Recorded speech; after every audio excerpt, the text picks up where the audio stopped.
오늘 우리가 받을 하나님 말씀 함께 보시겠습니다. 열왕기상 20장입니다. 열왕기상 20장 22절에서 30절까지 말씀 보시겠습니다. 열왕기상 20장 22절에서 30절까지 말씀입니다. 저와 여러분들이 한 절씩 교독하고 마지막 절은 다 같이 읽겠습니다. 그 선지자가 이스라엘 왕에게 나와 가로되 왕은 가서 힘을 기르고 왕의 행할 일을 알고 준비하소서. 해가 돌아오면 아람 왕이 왕을 치러 오리이다 하니라.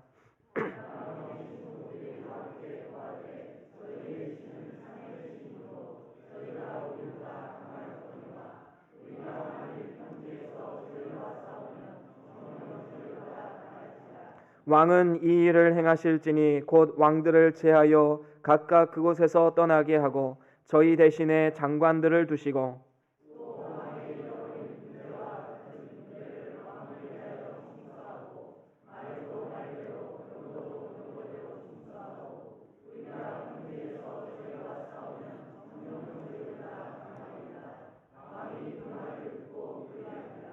해가 돌아오매 베나다시 아람 사람을 점거하고 아벡으로 올라와서 이스라엘과 싸우려 하매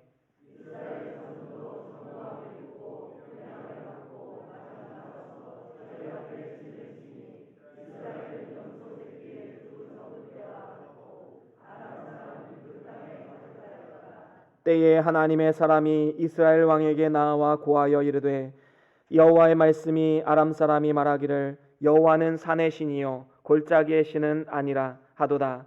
그러므로 내가 이 큰 군대를 다 내 손에 붙이리니 너희는 내가 여호와인 줄 알리라 하셨나이다 하니라.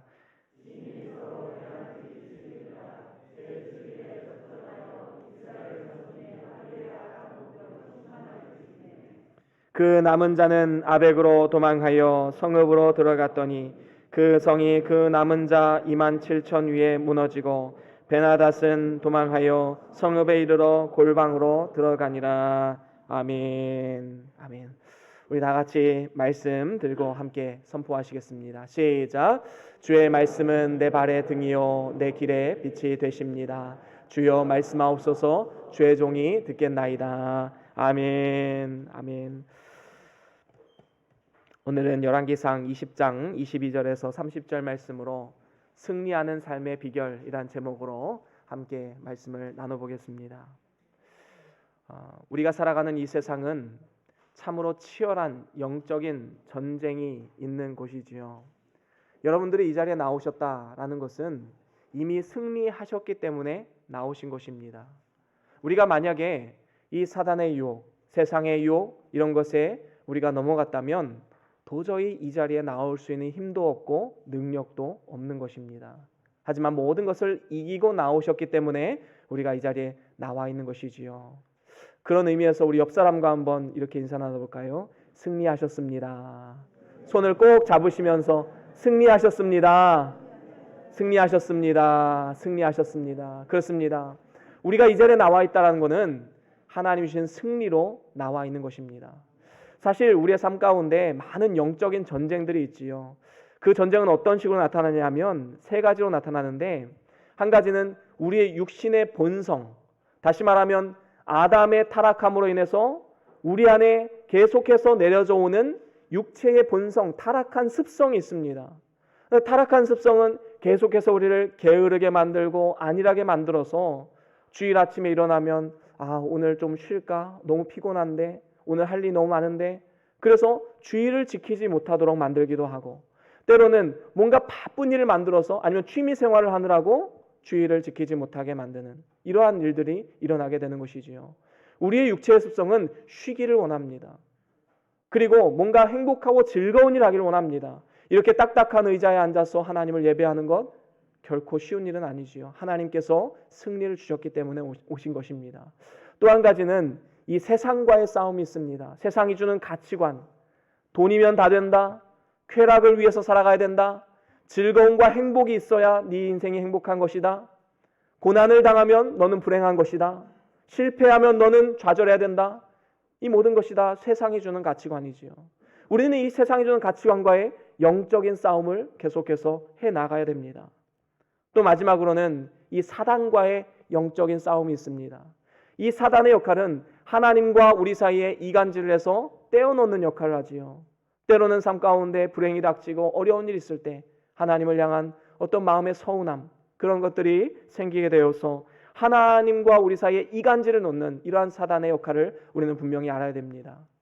그래서 이 세 가지 영적 싸움이 우리의 삶의 일선에서 항상 매 순간 매 시마다 우리의 삶 가운데 찾아오고 있음을 분명히 알아야 됩니다.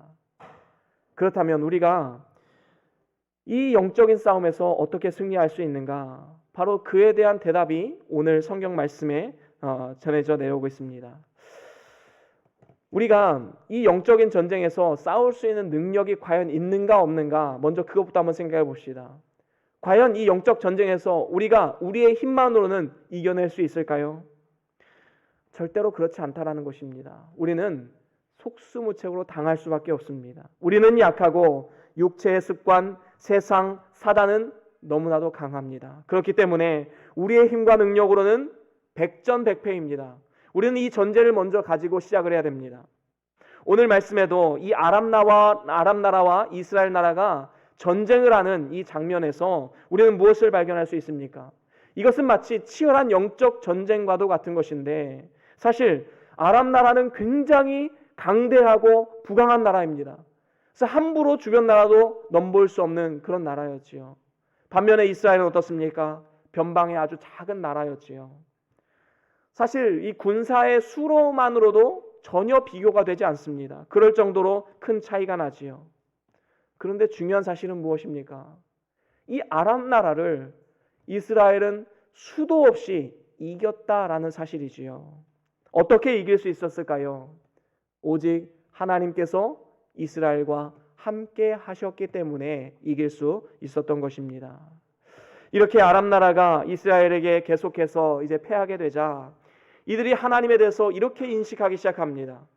이스라엘의 하나님은 산의 하나님이기 때문에 평지나 골짜기 하나님은 아니다라고 모욕적인 말을 했지요. 이것이 왜 모욕이냐면 하나님에 대해서 잘못 곡해했기 때문입니다. 다시 말하면 저들은 전쟁에서 패한 이유가 하나님이 계신 산에서만 전쟁을 했기 때문에 우리가 패한 것이다. 그러면 우리가 평지나 골짜기에 싸우면 우리는 반드시 그들을 이길 수 있다. 아람 나라 사람들은 이렇게 인식했던 것입니다. 하지만 아람 사람들의 어리석음이 무엇입니까? 하나님께서는 산에서만 역사하시는 분이 아니라 천지에 충만하시고 전능하신 분이시라는 사실을 알지 못했던 데 있는 것이지요. 하나님께서는 장소의 구애를 받지 않으십니다. 언제 어디서나 승리하시는 분이심을 성경은 분명히 증거해주고 있지요.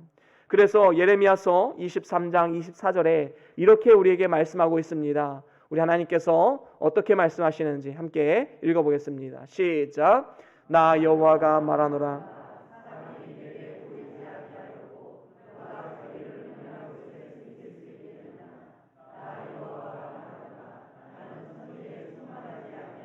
그렇습니다. 누가 이 세상에서 하나님 앞에 숨어 지낼 사람이 있겠느냐? 반문하면서 나 여호와가 말하노라. 나는 천지에 충만하지 아니하냐. 천지에 충만하신 우리 하나님을 밝히 증거하고 있는 것입니다. 하지만 또 한편으로 생각해 보면 믿는 성도라 할지라도 이 땅에서 살아가면서 때로는 분명히 실패할 때도 있다는 사실입니다. 여러분, 언제나 성공만 하는 것은 아니지요. 때로는 육체의 본성에 우리가 넘어져서 좌절하면서 하나님 또 이렇게 넘어졌습니다. 회개하기도 합니다. 때로는 세상의 가치관에 휩싸여서 교만해지거나 좌절할 때도 있지요. 하나님, 내가 이렇게 부족한 사람입니다. 또 좌절할 때도 있습니다. 사단이 주는 거짓된 생각에 휩싸여서 하나님의 신실하심에 대해서 오해했던 적도 있었습니다. 그래서 믿는 자들이 할지라도 하나님을 전적으로 신뢰하지 못하거나 믿음 위에 바로 서 있지 못하면 하나님 백성들에게도 분명한 실패가 찾아올 수 있다는 사실을 알아야 됩니다. 그래서 하나님의 영광을 땅에 떨어지게 만들기도 하지요. 로마서 2장 24절에 그래서 이렇게 말씀합니다. 기록된 바와 같이 하나님의 이름이 너희로 인하여 이방인 중에서 모독을 받는도다. 우리가 영적인 전쟁에서 실패하면 우리가 모독을 받는 것이 아니라 하나님이 모독을 받는다라는 사실을 분명히 기억해야 할 것입니다. 이것은 하나님께서 능력이 없으셔서가 아니라 우리의 인간의 연약성 때문에 그런 것이지요. 그렇다면 우리가 어떻게 하면 삶 가운데 치열한 영적 전쟁에서 승리하는 삶을 살아갈 수 있을까요? 그 원리를 먼저 설명드리자면, 우리가 TV에서 보면 이제 뭐 씨름이나 유도 경기를 이제 보지 않습니까? 그러면 가끔 가다 보면 아주 이 왜소한 체격의 선수가 정말 큰 선수를 한 방에 탁 제압하는 이 모습을 우리가 볼 수 있습니다. 도대체 그 힘과 능력이 어디서 나오는가? 그것은 사실은 그 사람의 힘에서 나오는 것이 아니라 상대방의 생각을 읽고 계획을 읽고 상대방의 힘을 이용을 해서 넘어뜨리는 것이지요. 내 힘으로 하는 것이 아니라 상대방의 힘을 이용을 해서 역이용을 해서 넘어뜨리는 것입니다. 우리는 영적으로도 마찬가지입니다. 우리는 육체의 본성과 세상과 사단의 계획과 힘을 역이용을 해야 됩니다. 물론 하나님의 힘을 덧입어야 되지만 또한 그 사단의 힘을 우리는 역이용을 해서 그것을 통해서 넘어뜨릴 수 있어야 되는 것이지요. 그래서 지피지기면 백전백승. 나의 연약한 부분이 무엇인가? 나를 잘 알고 적을 잘 알면 우리는 백전백승, 반드시 승리할 수 있다라는 사실을 분명히 기억해야 되는 것입니다.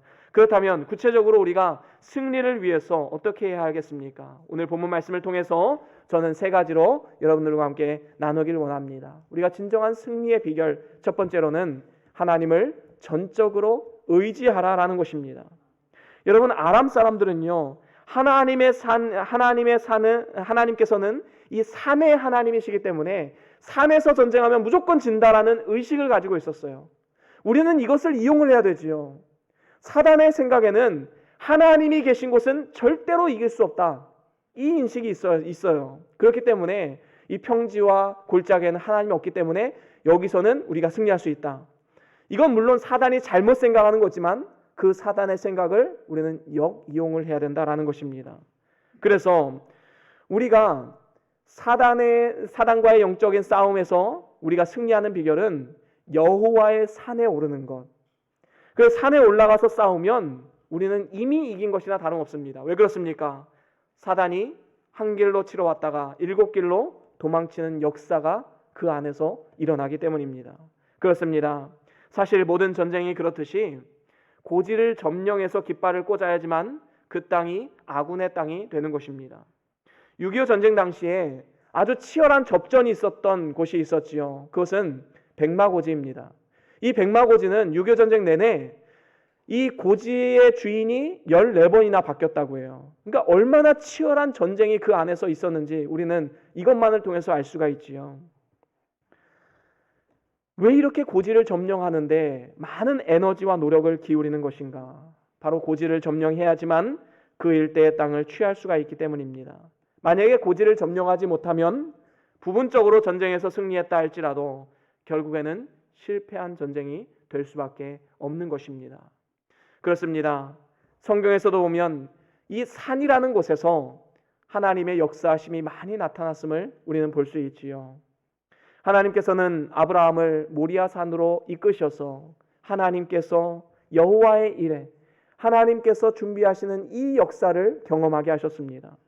뿐만 아닙니다. 모세는 시내산에서 하나님을 만났고 엘리야는 갈멜산에서 하나님의 그 능력을 경험하게 되었습니다. 뿐만 아니라 예수님 시대에는 팔복산에서 이제 주옥 같은 말씀을 전해주셨고 또 변화산에서 영광스러운 모습으로 변화된 사건을 보여주셨습니다.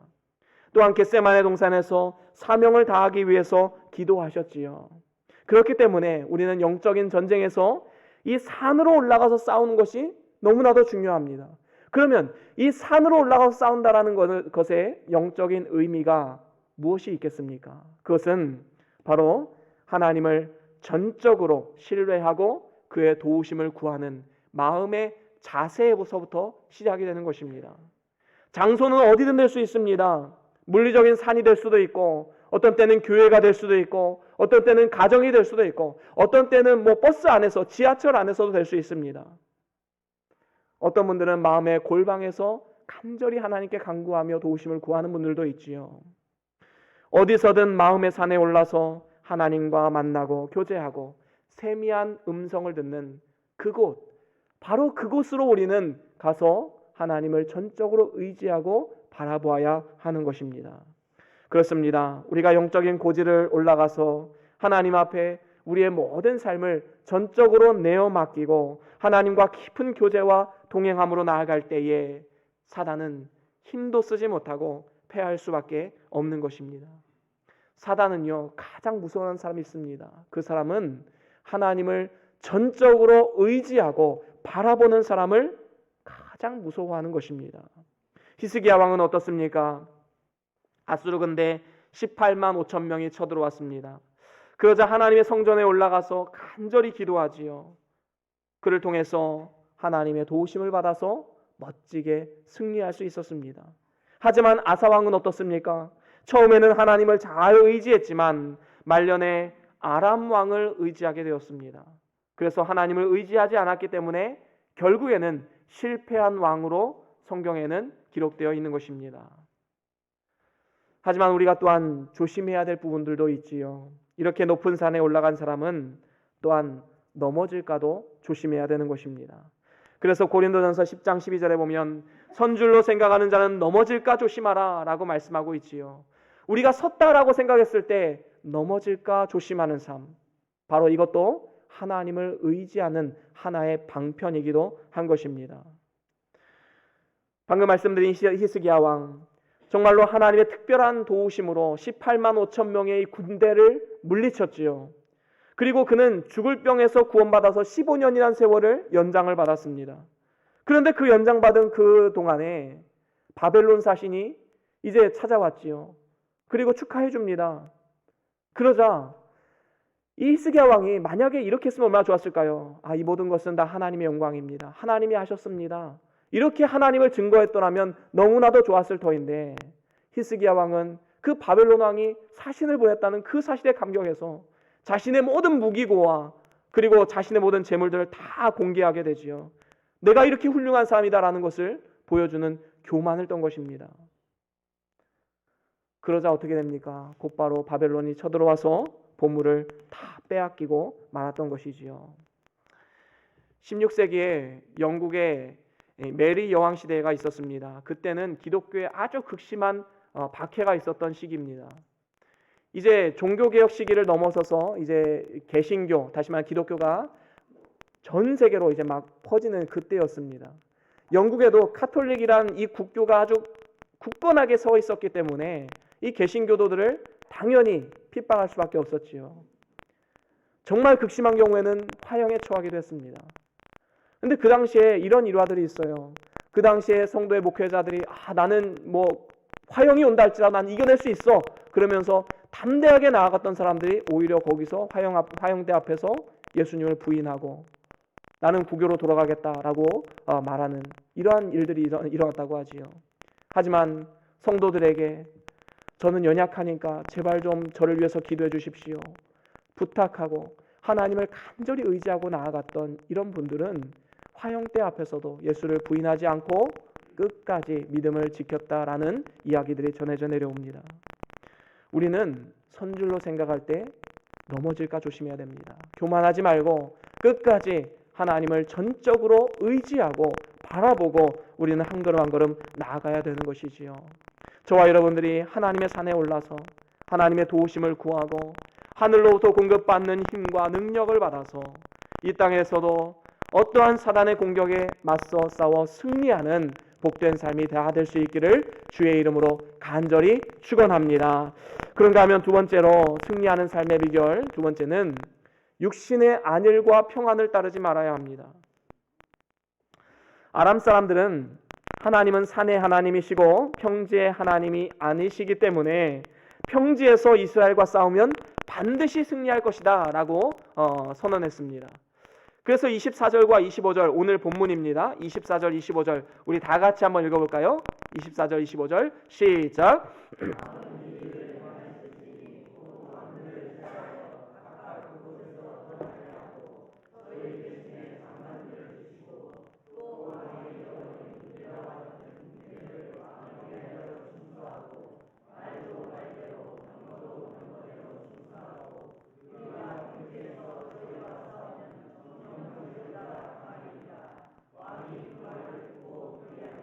그렇습니다. 지금 여기서 보면 이 아람 왕에게 대신들이 뭐라고 말합니까?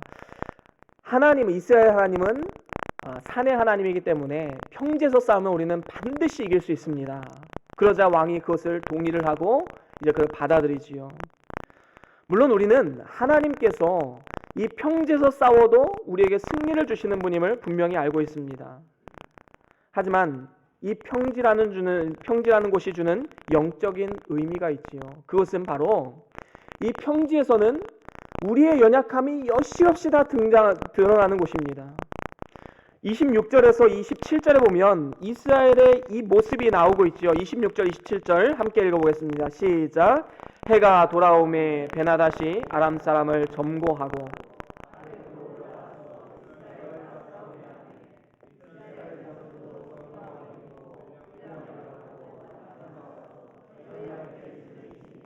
이스라엘은 염소 새끼의 두 적은 때와 같고 아람 사람은 그 땅에 가득하였더라. 아멘. 그렇습니다. 여기서 보면 평지에 지금 점거를 했죠. 이 점거했다는 것은 점을 하나하나 찍어서 이것을 이제 군사를 계수를 하는 겁니다. 이 평지에 이제 세워놓고 점거를 하는데 서로 이제 진을 치고 있는데 그 모습이 마치 무엇과 같느냐? 이 염소 새끼 떼들 같이 아주 적은 무리다. 이스라엘은 이렇게 표현합니다. 그리고 반면에 아람 군대는 어떻습니까? 그 땅에 가득 찼더라. 이건 사실 뭐 비교가 안 되는 싸움이지요. 이 평지에서는요, 우리의 연약함이 여실없이 드러날 수밖에 없습니다. 필패할 수밖에 없는 상황이지요. 하지만 하나님의 사람의 말을 듣고 신뢰한 이스라엘 왕은 결국에 이 전쟁에서 승리해서 29절에 보면 진이 서로 대한 지 7일째 되는 날 전투를 해서 이스라엘이 하루에 10만 명 아람 사람 보병 10만을 죽이고 적장 베나닷은 도망해서 골방으로 숨어 들어가는 이런 대승을 거두게 하셨습니다. 이처럼 하나님 말씀에 순종해서 담대히 나아가게 되면 언제 어떤 상황에서도 승리하게끔 되어 있는 것입니다. 하지만 우리가 이 사단의 전략을 잘 알고 있어야 됩니다. 어떻게든 우리가 평지에 머무르게 해서 우리의 연약함이 드러나게 만들고 결국에는 이로 인해서 낙심케 만들고 두려움을 갖게 만들어서 우리를 넘어뜨리려고 하는 이 계략을 우리는 잘 알고 있어야 되는 것이지요. 우리는 사단과의 영적 전쟁에서 승리하려면 영적인 평지에 머물러 있어서는 안 됩니다. 그렇다면 영적으로 평지에 머무르지 않는 삶은 무엇을 의미합니까? 그것은 바로 육신의 안일과 평안을 따르지 말라는 것입니다. 만약에 육신의 안일과 평안을 따라가면 영적 생활은 어떻게 됩니까? 이제 졸고 병들게 됩니다. 잠들게 됩니다. 결국에는 힘이 없어서 패할 수밖에 없는 것이지요. 여러분, 다윗 왕을 한번 생각해 보십시오. 주변에 적들이 많을 때, 쉽게 말하면 이 사울 왕이 그를 죽이려고 계속해서 쫓아다닐 때는 어디를 가든지 전쟁에서 승리했습니다. 그런데 그가 이제 왕권을 장악하고 이제 평안하다, 삶이 안전하다, 그런 삶이 오게 되자 이제 왕궁에서 안일한 생활을 하게 되지요. 결국에는 어떻게 됩니까? 죄를 이기지 못하고 무서운 간음죄와 또 살인죄를 저지르게 되었던 것입니다.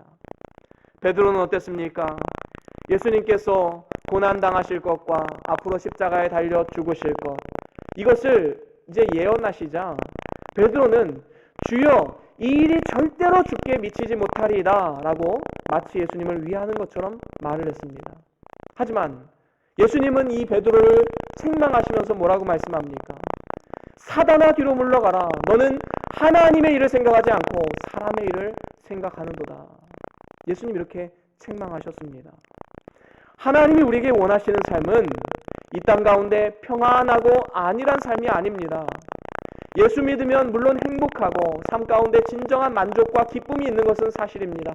하지만 예수 믿는 것이 마냥 즐거운 것만은 아니지요. 때로는 자기를 희생하고 자기 십자가를 지고 때로는 내가 희생해야 되고 때로는 내가 손해보고 이런 자기 십자가를 지는 삶이 우리에게는 분명히 필요한 것입니다.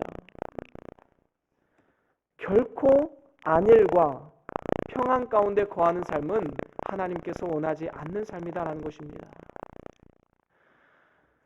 우리는 육신의 평안을 따라가지 말고 영의 인도하심을 따라서 때로는 고난의 십자가 길을 걸어가야 승리할 수 있음을 분명히 기억해야 할 것입니다. 그런가 하면 이렇게 평지에 머무르는 삶은 또한 넓은 길로 가지 말라는 의미도 포함이 됩니다. 넓은 길로 간다라는 의미에는 타협을 했다는 것이 포함이 됩니다. 그것은 진리를 따르지 않고 다수를 따라가는 것이지요. 이러한 넓은 길은 가기가 쉽기 때문에 많은 사람이 걸어가지만 결국에는 멸망의 길임을 분명히 기억해야 하는 것입니다. 그래서 우리 주님께서도 너희들은 좁은 길로 가라 라고 말씀하셨지요. 롯을 한번 생각해 보십시오. 그는 대세를 따랐습니다. 눈을 들어서 보기 좋은 곳으로 선택했지만 그곳은 어떤 땅입니까? 장망성이었지요. 하지만 아브라함은 어떻습니까? 좁은 길을 걸었습니다. 다른 사람이 다 선택하고 자신은 그 남은 땅, 스스로 고난의 길을 선택했지요. 그 척박한 땅을 선택했습니다. 하지만 그 땅은 하나님께서 예비하신 약속의 땅, 젖과 꿀이 흐르는 땅이었지요. 엘리야는 어떻습니까? 바알 선지자 450명과 아세라 선지자 400명과 맞섰습니다. 여러분 1대 850이면요 얼마나 두려운 마음이 있었을까요? 더군다나 이스라엘 백성들, 그 주위에 둘러싸고 있는 이스라엘 백성들도 대세를 따라갑니다. 바알과 아세라의 편에 서기 시작하는 거지요. 혼자서 얼마나 외로운 싸움을 싸웠을까요? 하지만 대세를 따르지 아니하고 끝까지 혼자서라도 좁은 길을 걷고 고난의 길을 걸었을 때에 그는 마침내 승리할 수가 있었던 것입니다. 혹시 여러분들의 삶 가운데 이제는 됐다, 평안하다, 안전하다 하면서 안일하게 인생을 그저 흘려보내시는 분들 혹시 있으십니까? 우리는 절대로 그 자리에 머물러서는 안 됩니다. 스스로 자기 십자가를 지고 고난의 길에 동참해야 됩니다. 예수께서 우리를 위해서 죽으셨는데 나는 예수께 무엇으로 보답할꼬? 스스로 고난의 길을 걷고 우리가 할 수 있는 한 최선의 일들을 하나님 앞에 해야 되는 것, 바로 이것이 은혜를 받은 자의 태도이다라는 것이지요.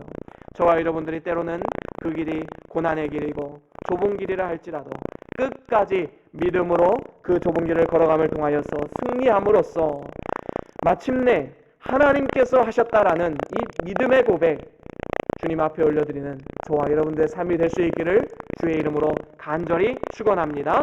그런가 하면 세 번째로, 마지막으로 깊은 죄악이나 절망에 빠지지 말라라는 것입니다.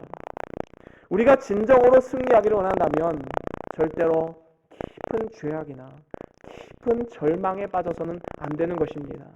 오늘 말씀해 보면 아람 사람들이 하나님은 산의 하나님이시고 골짜기의 하나님은 아니시다라고 말하고 있지요.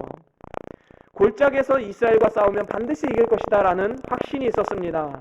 그래서 28절에 이렇게 말씀하지요. 오늘 본문 28절입니다. 함께 읽습니다. 시작. 때에 하나님의 사람이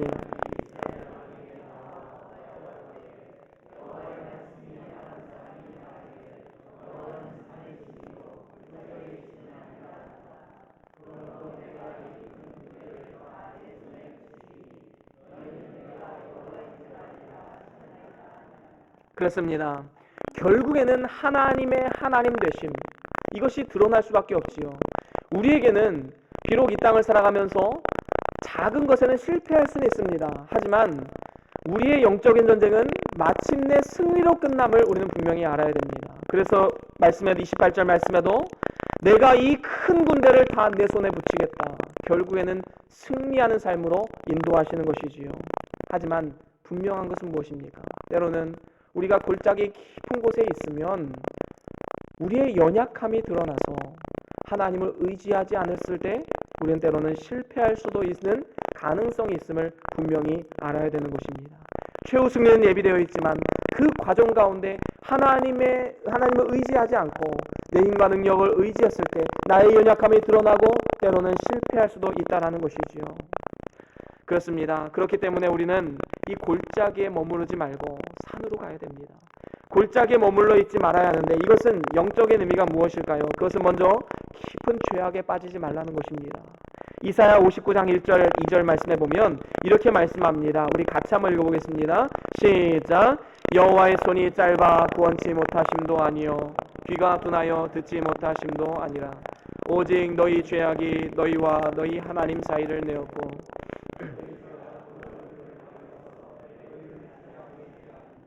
그렇습니다. 하나님의 손이 짧아서 구원치 못하는 것이 아니다라는 것이지요. 하나님의 능력의 하나님, 사랑의 하나님이신데 왜 하나님은 유기하신 자, 버려진 자가 있느냐 반문할 수 있습니다. 그것은 하나님이 구원의 능력이 없으셔서가 아니라 바로 우리의 죄악 때문이다 라고 분명히 성경은 말씀하고 있는 것입니다. 하나님, 우리의 죄악 때문에 하나님의 역사하심을 경험할 수 없는 경우가 얼마나 많이 있습니까? 이스라엘 백성들이 큰 성 여리고를 무너뜨렸던 원동력은 특별한 것이 아니었습니다. 전술이 좋았기 때문이 아닙니다. 하나님을 의지하고 순종하는 마음, 바로 그것 하나였지요. 하지만 여리고성에 비하면 너무나도 작은 성, 이 아이성 앞에 두고 교만해졌습니다. 이 정도 성은 3,000명 정도면 충분하겠다. 하지만 그 아이성 전투에서 대패를 하게 되지요. 도대체 그 원인이 무엇일까?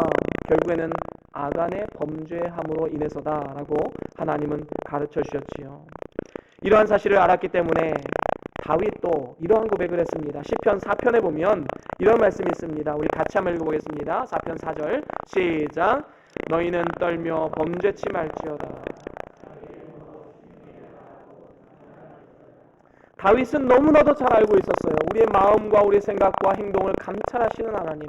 그렇기 때문에 그는 두려워하는 마음으로 범죄치 않기 위해서 몸부림쳤던 이러한 삶을 살아갔던 것이지요. 그렇습니다. 우리도 마찬가지입니다. 사도 바울 역시도 몸을 쳐가며 주의 말씀에 복종한다고 말씀했습니다. 우리도 역시 몸을 쳐가며 우리의 삶을 돌아보고 혹시 하나님이 기뻐하시지 않는 일은 없는가, 우리의 삶을 돌아보고 날마다 회개의 삶, 범죄치 않는 삶을 살아가야 마땅한 것입니다. 그런가 하면 또한 골짜기에 머물러 있지 말라는 것은 또 다른 영적인 의미가 있는데, 이것은 깊은 환난과 어려움이 처해도 절망하지 말아야 한다는 것을 의미하고 있습니다. 여러분, 걱정과 근심은 잠시 해야 됩니다. 그리고 우리는 훌을 털쳐버리고 하나님을 바라봐야 되는 것이지요. 우리가 잘 아는 말씀, 내게 능력 주시는 자 안에서 내가 모든 것을 할 수 있느니라. 우리는 이 말씀이 그저 우리의 관념 속에서만 일어나는 일이 아니라 우리의 실질적인 일선의 삶 가운데 나타나는 능력으로 나타나야 되는 것입니다. 다니엘은 그 두려운 사자굴 속에서도 절망하지 않고 하나님을 의지한 결과 털끝 하나 상하지 않고 사자굴에서 나오는 역사가 일어났지요. 다니엘의 세 친구는 어떻습니까? 그 풀무불을 바라보면서 걸어가는 그들의 심정이 어땠을까요? 하지만 그 안에서도 하나님께서 도우심으로 승리할 수가 있었던 것입니다. 절망하지 않고 끝까지 하나님을 의지하고 믿음으로 나아간 결과이지요. 시편 42편 5절에 보면 이렇게 말씀합니다. 우리 같이 한번 읽어볼까요? 시편 42편 5절 시작.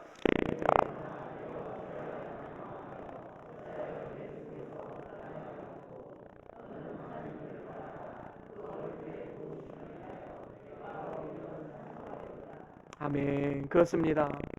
우리 주님께서 이렇게 말씀하시는 것이죠. 얘들아, 너 왜 자꾸 골짜기로 들어가냐? 왜 그 지하 깊은 곳에 가서 슬퍼하고 힘들어하고 좌절하고 있느냐? 너는 너의 하나님을 바라보라. 그리하면 그 환경을 변화시켜서 오히려 하나님의 얼굴로 인하여서 너희를 찬송하게 하리라. 하나님은 분명히 약속해 주셨습니다. 그렇습니다. 우리는 지하 깊은 곳을 바라보는 것이 아니라 눈을 들어서 하나님의 역사하심을 바라보아야 됩니다. 하나님을 바라보면 그의 얼굴의 도우심으로 말미암아 그 환경을 변화시켜서 오히려 찬송하게 하는 이러한 역사를 일으켜 주시는 분이신 것입니다. 이러한 놀라운 능력의 사람들이 다 될 수 있는 저와 여러분들의 삶이 될 수 있기를 주의 이름으로 간절히 축원합니다.